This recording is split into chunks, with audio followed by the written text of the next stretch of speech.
Always tell me that the problem is high taxes, but they're wrong. Of course, high taxes are extremely high here in the United States, I give you that. The real problem is not the high taxes themselves, but the fact that they are not even really funding the government. Not even those high taxes, higher than a lot of places in the world, not even those taxes are really funding the government.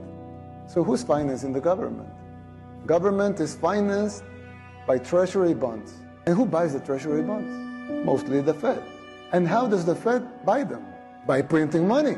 But what backing does the Fed have for that money being printed? The treasury bonds themselves. So basically, you finance the government by printing money out of thin air. Well, so if the government can print unlimited amounts of money out of thin air, why do they collect taxes? The answer is simple, but it's very shocking. The real problem is that you pay high taxes only to uphold the illusion that you are funding the government, which you are not. It's shocking, but it's true. The government is funded by money printing, paper backed with paper, a bubble that will inevitably burst.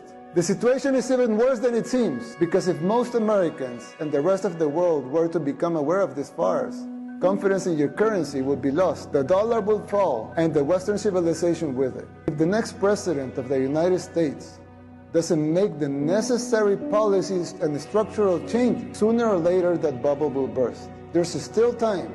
You don't have to make the same mistakes we did in the 60s and the 70s. You can still jump before the water boils. Winning the election isn't enough to solve these problems.